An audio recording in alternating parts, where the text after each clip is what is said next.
तो हम संस्कृत साहित्य के इतिहास में रामायण महाकाव्य के विषय में पढ़ रहे हैं। रामायण महाकाव्य की विषय वस्तु के पश्चात है प्रक्षेप या बाद में जोड़े गए भाग। तो देखो, कुछ विद्वानों का मानना है कि युद्धकांड से लेकर यानी युद्धकांड से लेकर जो उत्तरकांड है या प्रथम बालकांड है वो क्या है, वाल्मीकि द्वारा रचित नहीं है। अर्थात विद्वानों का मानना है कि अयोध्या कांड से लेकर अयोध्या कांड से लेकर युद्ध कांड,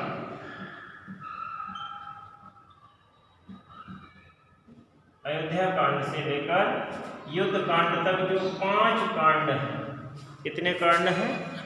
5 कांड, वो ही महाकवि वाल्मीकि द्वारा रचित है। बाकी जो बालकांड है और उत्तरकांड है वो प्रक्षेप है, अर्थात उन्हें बाद में जोड़ दिया गया है, ऐसा विद्वानों का मानना है। क्यों है?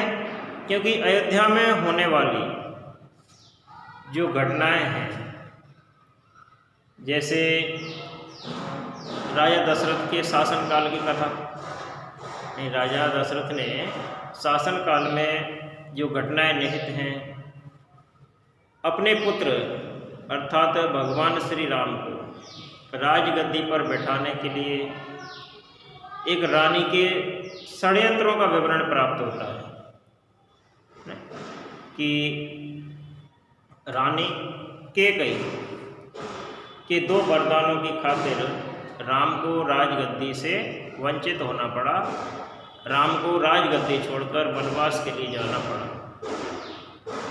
तो ऐसी जो घटनाएं हैं पूर्ण रूप से मानवीय और नैसर्गिक हो सकती हैं, किंतु द्वितीय भाग का जो चरित्र है वो पूर्ण रूप से भिन्न है। तो कहने का तात्पर्य है कि कुछ विद्वानों ने रामायण के प्रक्षेप में और प्रक्षेप यानी कि बाद में जोड़े गए भागों के विषय में लिखा, तो उस विकास को 4 भागों में बांटा। कितने भागों में बांटा? 4 भागों में।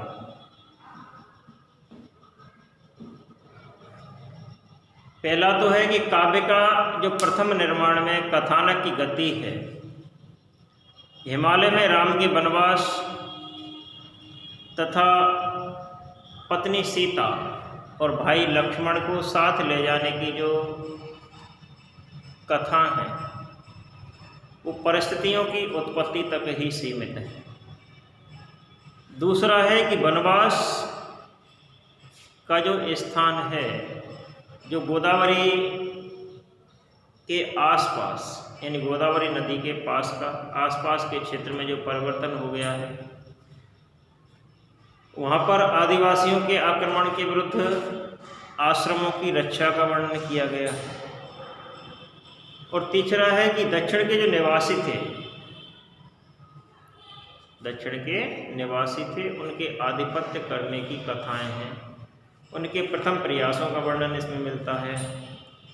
और चौथा जो है भाग, उसमें यह परिवर्तित रूप हो सकता है कि हिंदुओं का लंका के प्रति जो उपलब्ध ज्ञान है और उसकी ओर से राम के विस्तार का वर्णन प्राप्त होता है। तो इस प्रकार से राम कथा के विकास को 4 भागों में बांटा गया। इसके पश्चात हम सबसे पहले देखते हैं कि बालकांड की प्रक्षिप्तता, क्योंकि विद्वानों ने बालकांड और उत्तरकांड, बालकांड और उत्तरकांड दोनों को ही क्या माना है? प्रक्षेप माना है। प्रक्षेप यानी प्रक्षिप्त यानी बाद में जोड़ा हुआ माना है। कैसा माना है? बाद में जोड़ा हुआ माना है। तो किन आधारों पर माना है?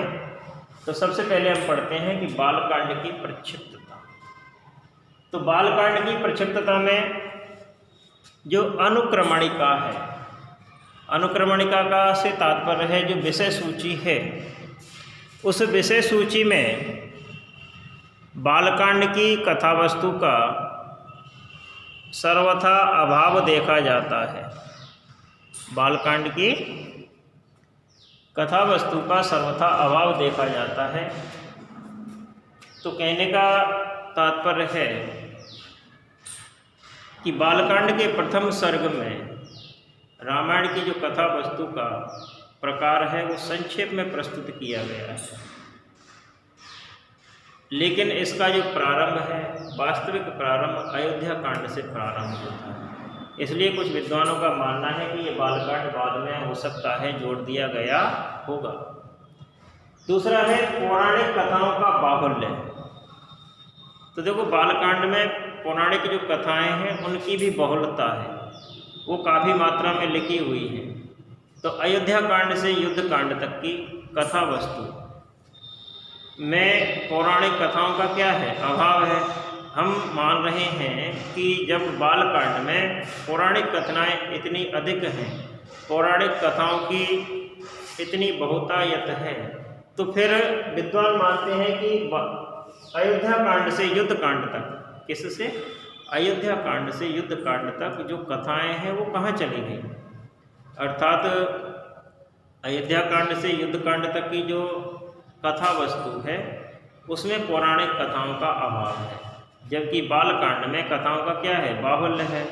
तो ऐसा माना जा सकता है कि बालकांड को बाद में जोड़ दिया गया होगा। ठीक है, ऐसा विद्वानों का मत है। जैसे हम देखते हैं बालकांड के अंत में मिथिला में भगवान राम द्वारा धनुष तोड़ना, धनुष का भंग करना, राम और सीता के अतिरिक्त भरत, लक्ष्मण, शत्रुघ्न, इन सभी का विवाह हो जाना। लेकिन अन्य किसी भी कांड में, बालकांड के अतिरिक्त अन्य किसी भी कांड में क्या नहीं है, किसी भी भाई की पत्नी का कोई नाम उल्लेख नहीं मिलता है, केवल बालकांड में ही है। अन्य किसी कांड में, यानी युद्ध कांड तक, अयोध्या कांड से युद्ध कांड तक राम के उन तीनों भाइयों में से किसी भी पत्नी का क्या नहीं है, उल्लेख नहीं है, जबकि बालकांड में चारों का विवाह एक साथ हो जाता है। अयोध्या कांड में वनगमन के अवसर पर लक्ष्मण द्वारा राम के साथ जाने पर वाल्मीकि का उर्मिला से विरह वेदना को प्रस्तुत नहीं करना भी यही क्या करता है, प्रदर्शित करता है। क्योंकि राम के साथ में लक्ष्मण भी वन को गए, तो क्या उनकी पत्नी उर्मिला को वेदना नहीं हुई होगी। तो ऐसा माना जाता है विद्वानों द्वारा कि इस बालकांड को बाद में ही जोड़ा गया। अगला है कि कथा वस्तु में आंतरिक प्रमाणों से विरोध। कथा वस्तु में आंतरिक प्रमाणों से विरोध। तो पौराणिक कथाओं में जैसे हमने पढ़ा कि उमा शिव का विवाह, समुद्र मंथन, अहिल्या का उद्धार, विश्वामित्र की कथा, सुनैशेष वृत्तांत आदि। आंतरिक प्रमाणों में जैसे उर्मिला का वनगमन जाते समय क्या नहीं करना, विरह वेदना को व्यक्त नहीं करना। विश्वामित्र व परशुराम का उल्लेख। चौथा है कि बालकांड की जो कथा वस्तु है वो प्रक्षिप्त क्यों दिखाई देती है। ऐसा क्यों मानते हैं विद्वान लोग कि बालकांड को बाद में जोड़ा है। तो इसमें विश्वामित्र और परशुराम का भी उल्लेख किया गया है, क्योंकि ये दोनों जो व्यक्ति थे, विश्वामित्र और परशुराम, दाशरथी राम अर्थात दशरथ पुत्र राम से बहुत समय पहले पैदा हुए। लेकिन बालकांड में इन तीनों को कैसा माना है, समकालीन माना है, समान समय के माना है। ठीक है, जो कि दोषपूर्ण, क्योंकि जब ये पहले पैदा हो चुके हैं तो समकालीन कैसे हो सकते हैं। और बालकांड के अतिरिक्त युद्ध कांड तक, यानी कि अयोध्या कांड से लेकर उत्तरकांड तक, उत्तरकांड तो वैसे ही प्रक्षिप्त है, तो बालकांड के अतिरिक्त अयोध्या कांड से लेकर युद्ध कांड तक विश्वामित्र और परशुराम का कहीं उल्लेख भी नहीं है। केवल बालकांड में परशुराम और विश्वामित्र को क्या माना है? राम के समकालीन माना है। अन्य किसी कांड में उनका उल्लेख नहीं है। इससे भी ऐसा ज्ञात हो सकता है कि बालकांड की जो कथा वस्तु है वो कैसी है? प्रक्षिप्त हो सकती है, बाद में जोड़ी हुई हो सकती है। राम को विष्णु का अवतार मानना, तो राम को विष्णु का अवतार निश्चित रूप से परवर्ती है। क्यों है? क्योंकि महर्षि वाल्मीकि ने अपने महाकाव्य रामायण में कहीं भी राम को विष्णु का अवतार स्वीकार नहीं किया है। आदि से अंत तक, प्रारंभ से लेके अंत तक जो राम का चरित्र है उसको सर्वगुण संपन्न एक मानव के रूप में प्रदर्शित किया गया है। वनवास के समय में राम दुर्बलताओं के वशीभूत भी हुए। छिपकर बाली का वध करना भी इस परंपरा में है। तो कहने का तात्पर्य है कि इन बिंदुओं को पढ़ने के पश्चात ऐसा ज्ञात होता है कि बालकांड प्रक्षिप्त है, बालकांड को बाद में जोड़ा गया है। अब अंतिम उत्तरकांड की प्रक्षिप्तता के विषय में जो तर्क प्रस्तुत किए, उत्तरकांड की प्रक्षिप्तता अर्थात उत्तरकांड को भी बाद में ही जोड़ा गया है, इस विषय के लिए जो कुछ प्रमाण दिए गए हैं उनमें है उत्तरकांड की कथा वस्तु का अभाव। तो उत्तरकांड की जो कथा वस्तु है उसका सर्वथा अभाव दिखाई देता है। क्यों देता है? तो अगला पॉइंट जब हम पढ़ेंगे तो हमें ज्ञात होगा कि युद्धकांड के अंत में फलश्रुति अर्थात फल की प्राप्ति हो रही है। युद्धकांड के अंत में ही जब फल की प्राप्ति हो रही है तब युद्धकांड का उत्तरकांड का होना आवश्यक नहीं। तो उत्तरकांड की कथा वस्तु का अभाव। तो जब बालकांड की हम क्या पढ़ते हैं? बालकांड की कथा वस्तु पढ़ते हैं, कथानक पढ़ते हैं, तो वहाँ उत्तरकांड का वर्णन नहीं है।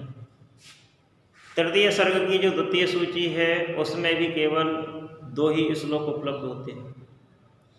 तो विद्वान मानते हैं कि इस उत्तरकांड को भी हो सकता है बाद में जोड़ दिया गया होगा। युद्धकांड के अंत में फलश्रुति का होना दूसरा बिंदु है। तो कहने का तात्पर्य है कि युद्धकांड की कथा वस्तु की समाप्ति से ही जब पूरा रामायण अर्थात कथा वस्तु समाप्त हो जाती है, फिर उत्तरकांड की आवश्यकता क्यों पड़ी? क्योंकि युद्धकांड की समाप्ति